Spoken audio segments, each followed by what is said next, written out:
Assalamualaikum warahmatullahi wabarakatuh. InsyaAllah hari ini saya akan buat rawatan di Ranau, di Kedatak insyaAllah.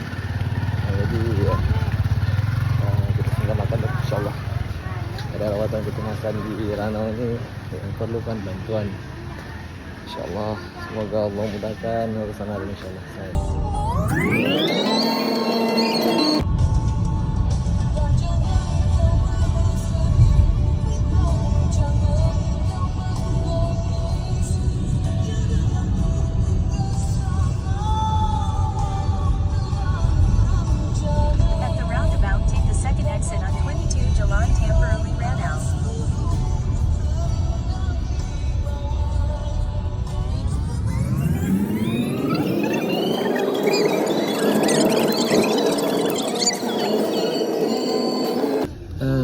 Alhamdulillah sekarang baru sampai Ranau insyaAllah.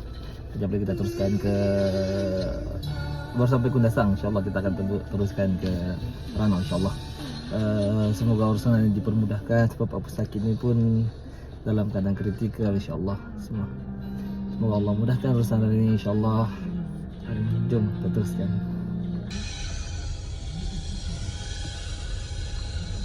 Jalan ke Barabang.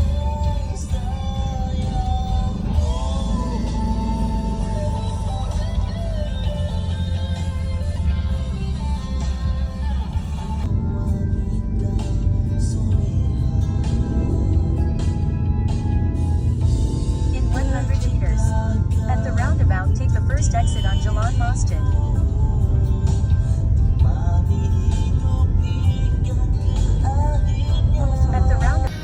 Alhamdulillah Rabbil Alamin. Alhamdulillah sekarang saya berada di Kundasang. Rawatan hari ini Allah izinkan, dipermudahkan dan keajaiban Allah tunjukkan yang sakit tidak boleh bergerak. Alhamdulillah tiba-tiba boleh bergerak. Stroke. Teruk lah kesian. Hospital pun tidak ada bagi apa-apa rawatan dah. Tapi alhamdulillah selepas rawatan boleh bergerak, badannya ringan, boleh duduk dan terus makan. Itulah kalau tidak dapat bantu banyak pun, tapi alhamdulillah keajaiban Allah tu sentiasa ada.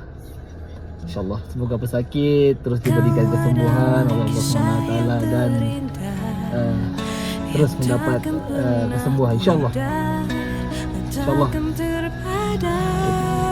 Assalamualaikum. Ranau Kundasang, saya check out. Assalamualaikum.